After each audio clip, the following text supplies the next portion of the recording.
Hello students, very good morning. Welcome back to our online classes at Shri Ram College 17 RB. तो students previous class में हम जो कि आपकी BA first year की है उसमें हम डिस्कस कर चुके थे the 7 ages of man point के बारे में, और इसके जो पॉइंट है विलियम शेक्सपियर के बारे में आपको डिटेल से मैंने बता दिया था कि विलियम शेक्सपियर कौन है, उनका लिटरेरी कंट्रीब्यूशन क्या है। हम शेक्सपियर के बारे में डिटेल से बात कर चुके थे स्टूडेंट्स। ओके, तो आज हम इस पॉइंट के बारे में बात करेंगे, इस पॉइंट के बारे में डिस्कस करेंगे, इस पॉइंट को हम एनालाइज करेंगे।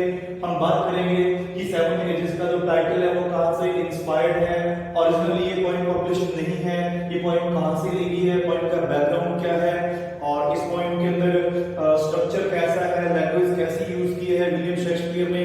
तो स्टूडेंट्स आज हम इस पॉइंट के बारे में डिस्कस करेंगे। हम इसको लाइन टू लाइन इसका जो एक्सप्लेनेशन है वो भी करेंगे।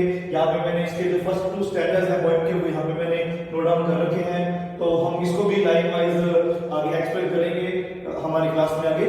तो प्रीवियसली हम बात कर चुके थे कि William Shakespeare one of the greatest poets of literature English है। इंग्लैंड में इनका जन्म होता है, बॉर्ड ऑफ अवाम भी इन्हें कहा जाता है, generally to be considered national poet of England भी है। तो अब हम सबसे पहले बात करेंगे इस पोएम के टाइटल के बारे में। द 7 एजेस ऑफ मैन है, वो टाइटल है वो कहां से इंस्पायर्ड है। तो स्टूडेंट्स ध्यान दीजिएगा, यहां पे मैं बात कर रहा हूं एक राइटर की बात कर रहा हूं।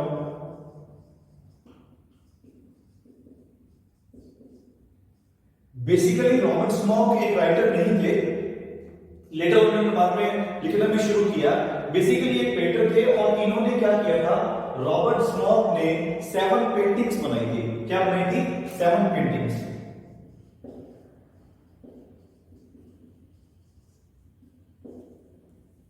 ओके, अब ये 7 पेंटिंग्स जो थी ना, ये लेटर बाद में इनकी कंपोजिशन भी बनी जाके रॉबर्ट स्मॉक की 7 पेंटिंग्स इन्होंने कंपोजिशन भी बाद में बनाई। और अब 7 जो पेंटिंग्स थी ये भी आगे इंस्पायर्ड थी। अब ये कहां से इंस्पायर्ड थी? एक बहुत ही फेमस मोनोलॉग था, एक बहुत ही फेमस मोनोलॉग, और उस मोनोलॉग का नाम क्या था?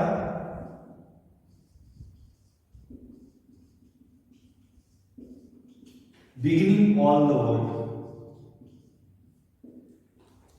तो आप ध्यान देंगे यहां पे देखिए, मैंने फर्स्ट ऑफ ऑल आपको बताया कि 7 एजेस जो टाइटल है वो कहां से इंस्पायर्ड है। हम इस पोएम के बैकग्राउंड की बात कर रहे हैं। इसका जो लिटरेरी बैकग्राउंड क्या है कि रॉबर्ट स्मॉक की कंपोजिशन 7 पेंटिंग्स थी जो फिर आगे इंस्पायर्ड थी। फॉर्मर एक मोनोलॉग था, मोनोलॉग का नाम क्या था? Beginning all the world. तो बिगिनिंग ऑल द वर्ल्ड जो मोनोलॉग था उससे इंस्पायर्ड था 7 पेंटिंग्स, और फिर 7 पेंटिंग्स के बाद में इंस्पायर्ड है हमारा जो करंट पॉइंट का टाइटल है the 7 ages of man by William Shakespeare. तो क्लियर हो चुका है आपके?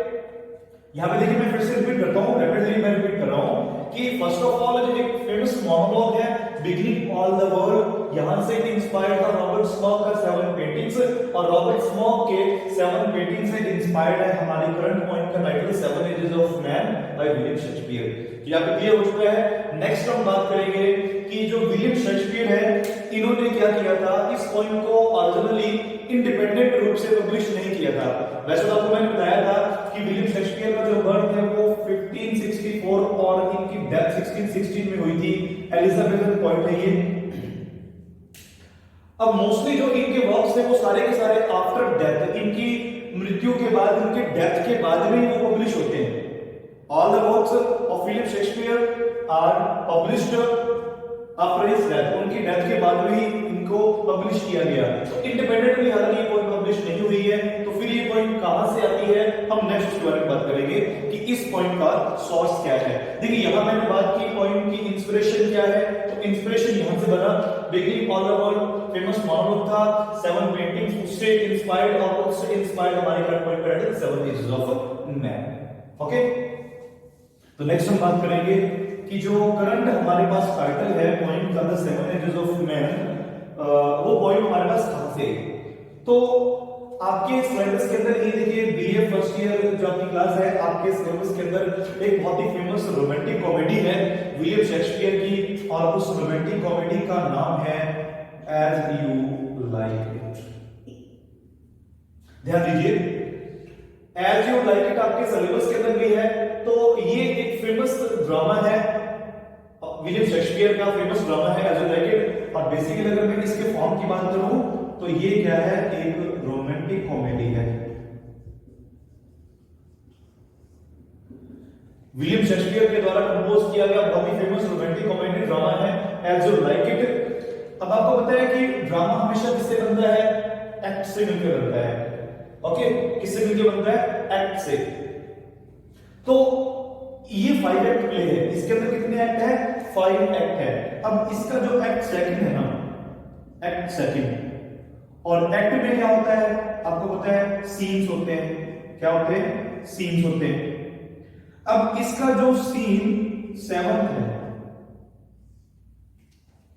मैं आपको बता रहा हूं कि इस पॉइंट का सोर्स क्या है। What is the source of the 7 ages of man. सबसे पहले तो आप ये ध्यान रखिए कि एज यू लाइक इट इसका सोर्स है। एज यू लाइक इट क्या है, एक रोमांटिक कॉमेडी ड्रामा है विलियम शेक्सपियर के द्वारा, जो कि आपके सिलेबस के अंदर भी है। इसका एक्ट सेकंड और इसका सीन 7th। इसके अंदर क्या होता है, इसके अंदर बहुत एक फेमस कैरेक्टर है और उस कैरेक्टर का नाम है जेक्स। क्या नाम है, जेक्स। जेक्स क्या है, इस रोमांटिक कॉमेडी के अंदर एक कैरेक्टर। ध्यान दीजिएगा, मैंने बताया कि एज यू लाइक इट का जो एक्ट सेकंड है उसका जो सीन 7th है, बेसिकली जो 7 एजेस है वो उसके अंदर अकर होती है। The 7 ages originally occurred in Act 2nd and Scene 7 of romantic comedy As You Like It by William Shakespeare। उसके अंदर क्या होता है, जेक्स नाम का एक कैरेक्टर है। बेसिकली तो मैंने आपको बताया कि ये रोमांटिक कॉमेडी है, लेकिन जो जेक्स है ना, जेक्स बिल्कुल इसके कॉन्ट्रास्ट में है, बिल्कुल इसके कॉन्ट्रास्ट में है। ये बहुत ही आप देखेंगे सैड सा रहता है और बहुत ही अनइवन सा कैरेक्टर इसके अंदर। ये ज्यादातर हमेशा क्या रहता है, सैड रहता जाता है। क्या रहता है, सैड और पेंसिव रहता है। हमेशा आपको ऐसा लगेगा कि ये बहुत ही पेंसिव मूड के अंदर है, बहुत ही निराश है। तो इसने क्या किया था, एक्ट सेकंड के सीन 7 के अंदर एक स्पीच दिया था। क्या दिया था, एक स्पीच दिया था। और वही स्पीच क्या है, द 7 एजेस ऑफ मैन का जो टेक्स्ट अपने सामने है ना, ये ओरिजिनली क्या है, अगर मैं बोलूं इसको तो originally the 7 ages of man is a famous speech given by और delivered by Jaques in the act second and scene 7 of romantic comedy As you like It. तो आपकी बात क्लियर होती है। सबसे पहले आप देखिए कि जो हमारी पॉइंट है उसका मेनली सोर्स क्या है, एज यू लाइक इट है। उसके अंदर भी एक्ट सेकंड है और सीन इसका 7th है। उसके अंदर एक कैरेक्टर है जिसका नाम जेक्स है। जेक्स क्या करता है, एक स्पीच देता है। क्या देता है, एक स्पीच। कहां देता है, सीन 7th में। और वो स्पीच ही ओरिजिनली क्या है, हमारी पॉइंट का टेक्स्ट है। यही स्पीच जेक्स ने दिया था।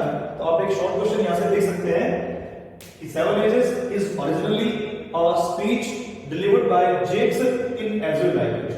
ओके, तो यहां तक आपके क्लियर होता है कि हमारी पॉइंट का बैकग्राउंड क्या है, हमारी पॉइंट का सोर्स क्या है। Source as you like it है और बेसिकली ये जो पॉइंट है in the form of a speech, ये एक स्पीच के फॉर्म के अंदर है।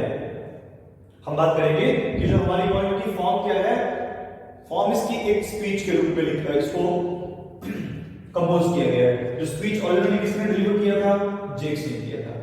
क्लियर। इसके बाद हम बात करेंगे कि इस पॉइंट के अंदर क्या है।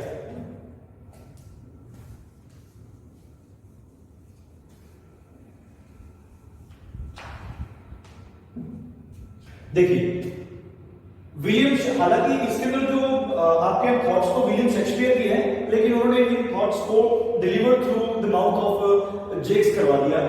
तो अब हम बात करेंगे कि इस पॉइंट के अंदर विलियम शेक्सपियर है वो कहना क्या चाहते हैं। What is the central idea of the point 7 ages और what is the concept William Shakespeare wants to disclose before the readers. किस प्रकार का वो फैक्ट है, किस प्रकार के एस्पेक्ट्स को वो रीडर के सामने लाना चाहते हैं। तो ध्यान दीजिएगा।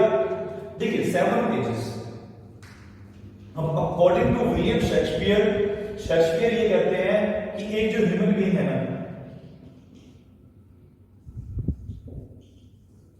अब ह्यूमन बीइंग अपनी पूरी लाइफ के अंदर 7 एजेस को आप कहेंगे पार करता है, या आप ये भी कह सकते हैं कि वो 7 रोल्स को प्ले करता है।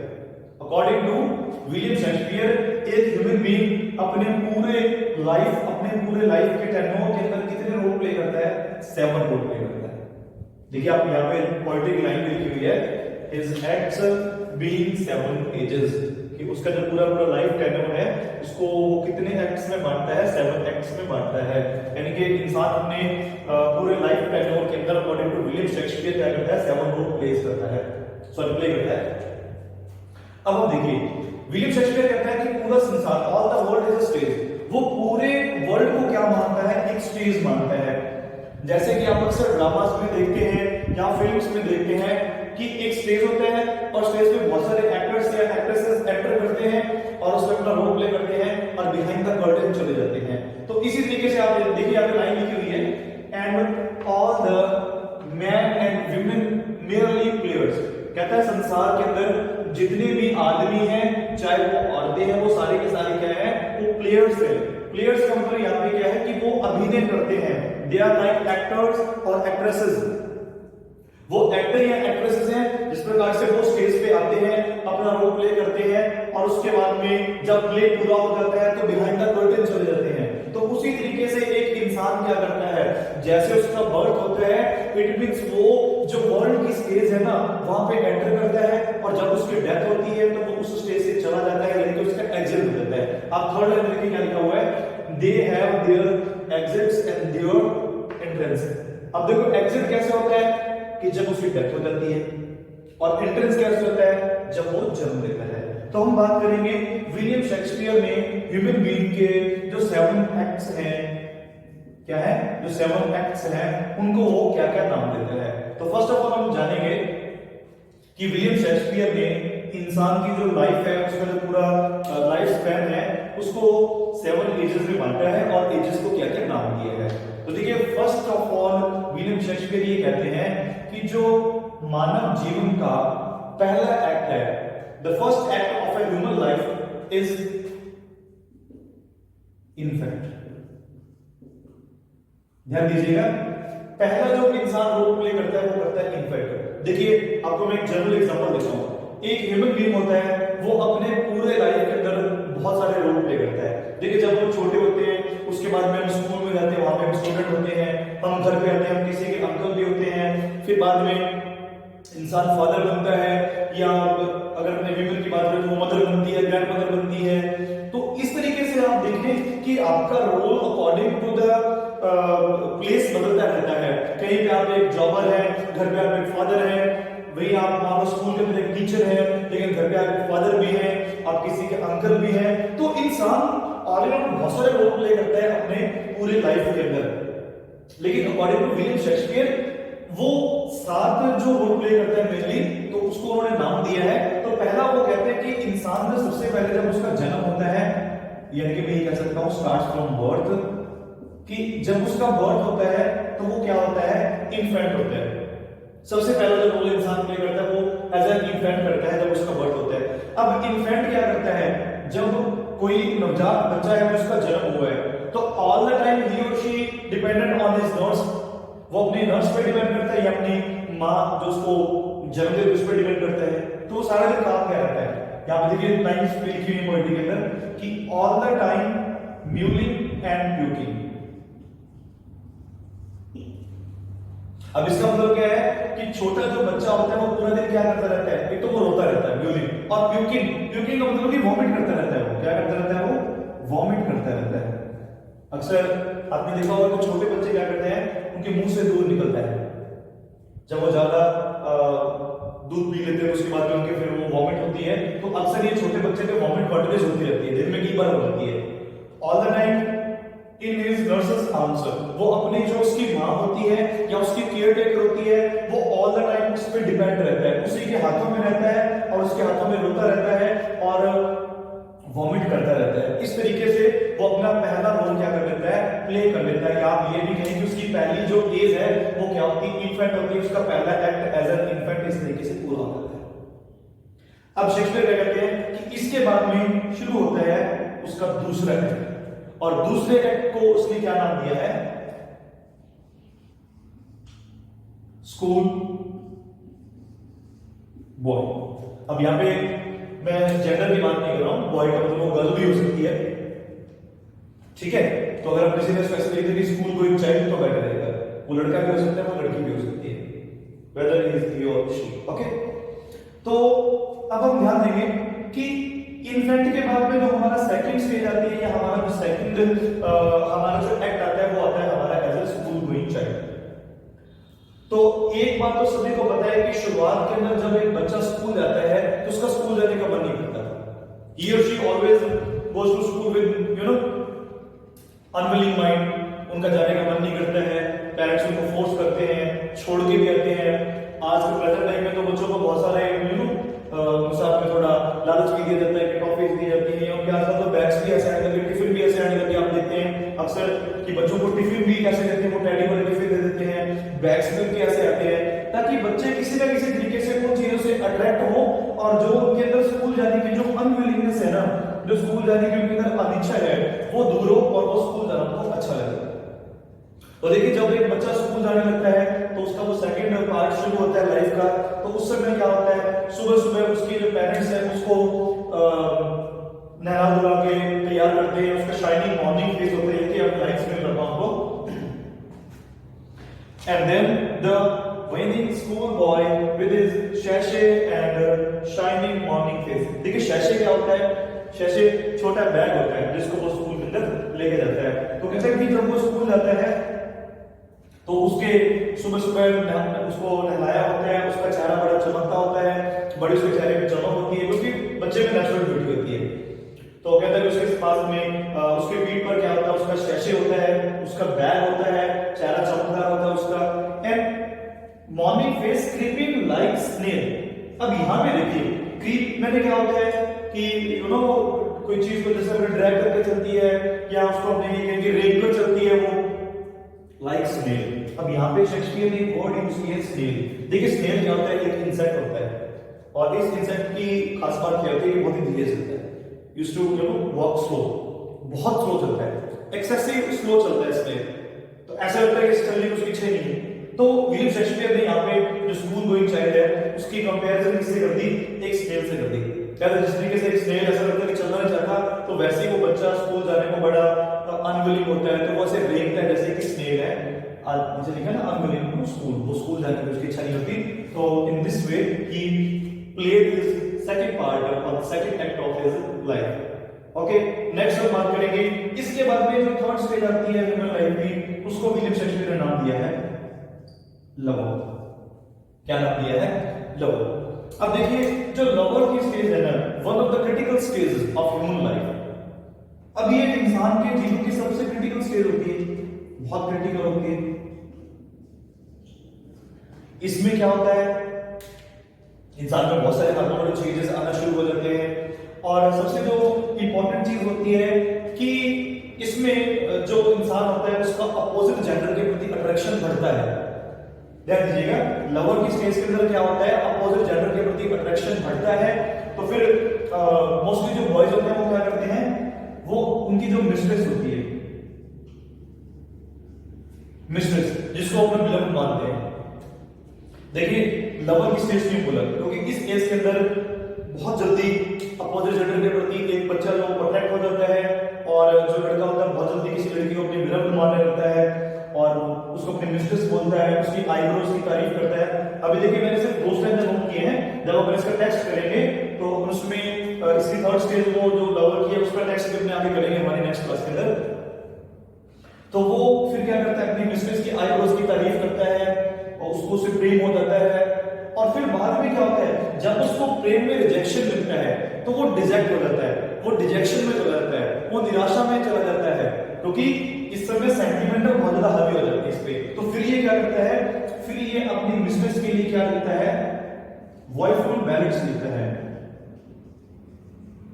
जिसको आप ये कह सकते हैं दर्द भरे गीत लिखता है। वो बैलेड क्या होता है, बैलेड इज शॉर्ट सॉन्ग, एक सॉन्ग होता है। तो वो अपने मिस्ट्रेस की याद में, in the memory of his beloved, he used to write woeful ballads, और used to compose woeful ballads in the sweet memories of his beloved. अपने बिलव्ड की याद में क्या करता है, वॉयफुल बैलेंस लिखता है, दर्द बदले की लिखता है, उसको याद करता है। इसका मीन किस समय लवर की स्टेज बड़ी क्रिटिकल स्टेज होती है, इसके अंदर उसका जो साइकोलॉजिकल जो एस्पेक्ट है वो भी अफेक्ट होता है।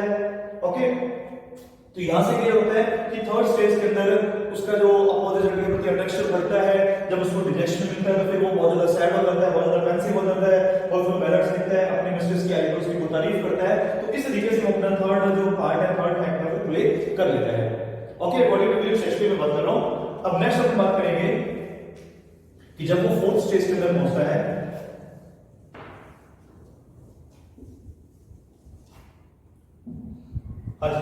फोर्थ जो स्टेज होती है वो ह्यूमन बीइंग की लाइफ के अंदर, उसको विलियम शेक्सपियर ने नाम दिया है सोल्जर। क्या नाम दिया है? सोल्जर नाम दिया। अब देखिए, अगर मैं सोल्जर के वर्बल मीनिंग की बात करूं तो आपके दिमाग में आ रहा है कि सोल्जर क्या होता है? एक सिपाही होता है जिसके हाथ में गन होता है या पिस्टल होता है, वो बॉर्डर पे लड़ने चला जाएगा। ऐसा कुछ भी नहीं, there is nothing like that at the point 7 inches of human. इस पॉइंट में ऐसा कुछ भी नहीं है। अब आपने एक बात नोटिस की होगी कि सोल्जर किसका सिंबल होता है? सोल्जर सिंबल होता है ब्रेवरी का, स्ट्रॉन्गनेस का, फाइटिंग स्पिरिट का।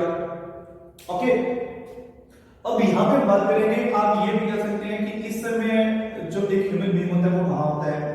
अपने यूथ के अंदर होता है। कहां होता है? अपने यूथ के अंदर होता है, अपनी युवावस्था के अंदर होता है।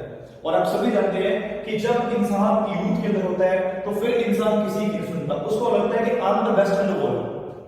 उसको ऐसा लगता है कि सारे कुछ नहीं है, सारे जीरो हैं, I am the best in the world. उसको ये लगता है कि मैं वर्ल्ड में सबसे बेस्ट हूं।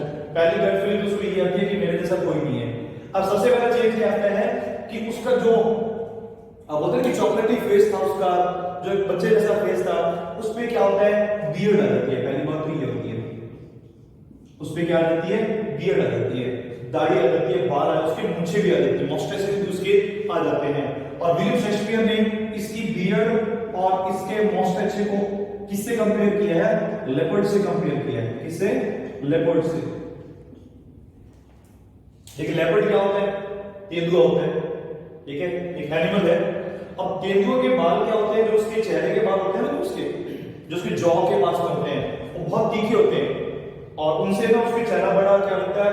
डरावना सा लगता है, या बिल्कुल एक फाइटर लगता है वो। तो कहता है विलियम शेक्सपियर ये कहते हैं कि जब वो सोल्जर की एज में आता है तो due to hormonal changes he used to grow hairs on his chin and on upper lips. उसके अपर लिप्स और चिन पे क्या रहते हैं? बाल आ जाते हैं, जिनको अपने बियर्ड या मॉस्टेच से कह देते हैं। और उसकी वो कंपैरिजन किससे करता है?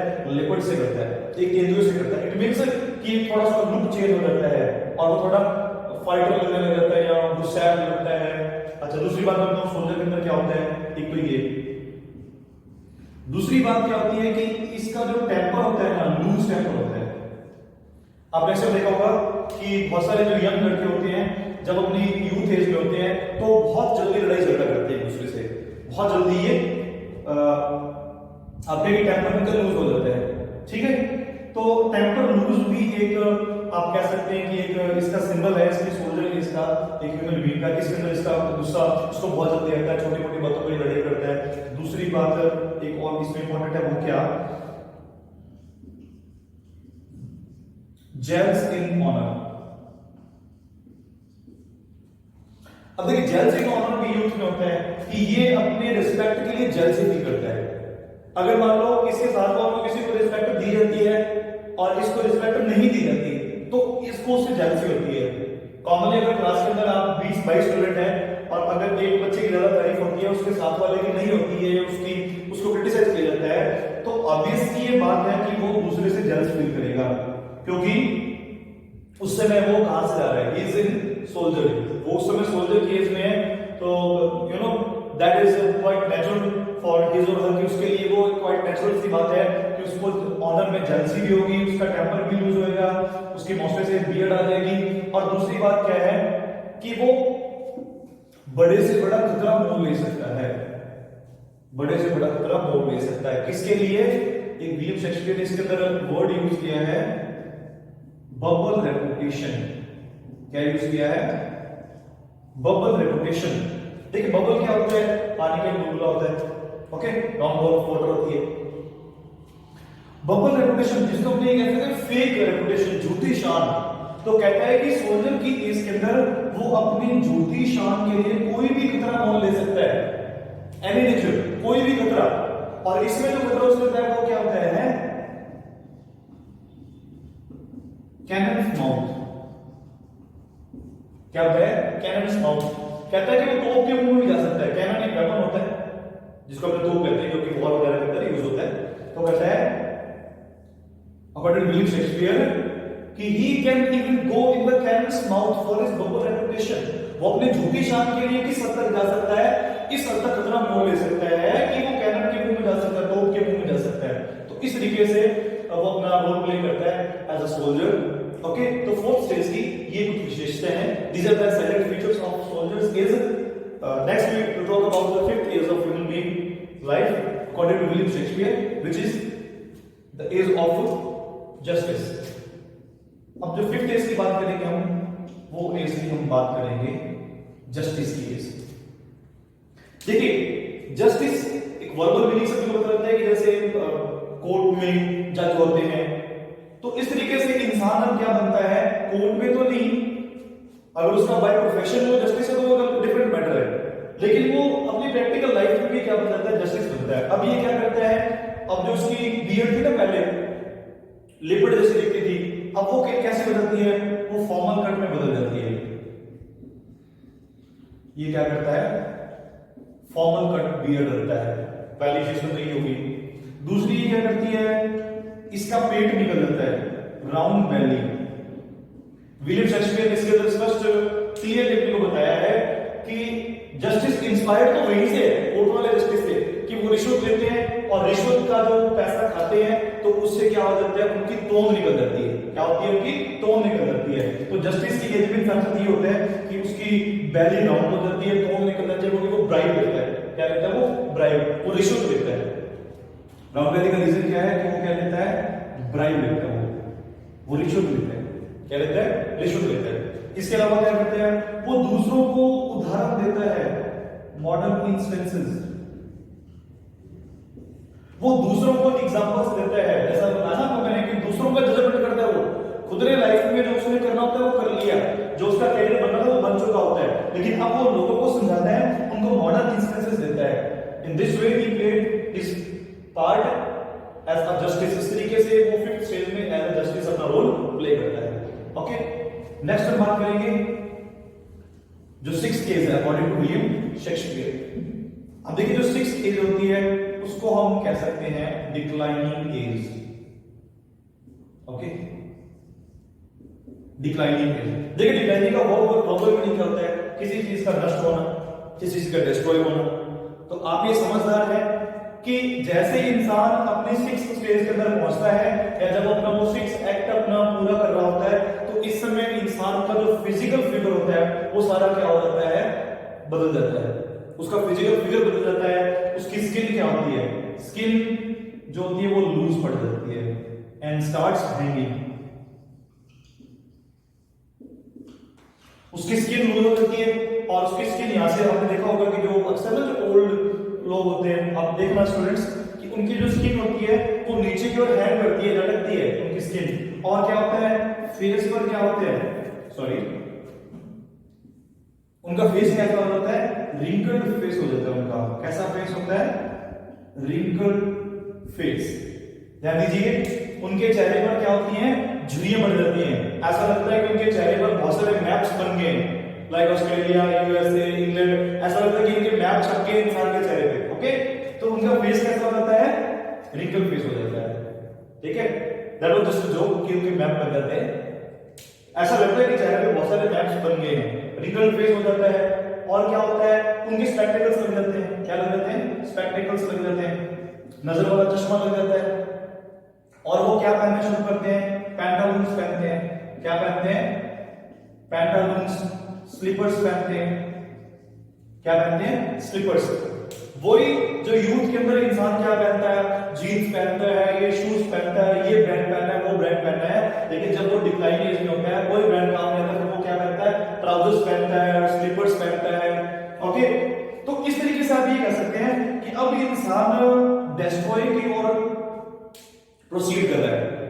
We can say that human being is proceeding towards the destroy. Destroy मेरा मीन है कि इंसान अब जल्दी क्या करेगा, एग्जिट ले लेगा स्टेज से। स्टेज कौन सा है, वर्ल्ड का स्टेज है। इट मींस कि वो जल्दी कहां जा रहा है, डेथ की ओर जा रहा है। वो कहां जा रहा है, जल्दी डेथ की ओर जा रहा है। अब यहाँ पे देखिए फिजिकल फिगर उसका बिल्कुल क्या हो जाता है, बहुत ही पतली हो जाता है, इंसान बहुत बदल दिखना शुरू हो जाता है, उसकी नजर कमजोर हो जाती है।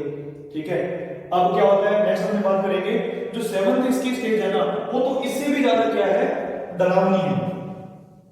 नेक्स्ट बात करेंगे the seventh stage of human life, वो क्या है, जिसको हम कह देते हैं एक्सट्रीम ओल्ड एज, यानी या जिसको आप कह सकते हैं सेकंड चाइल्डहुड।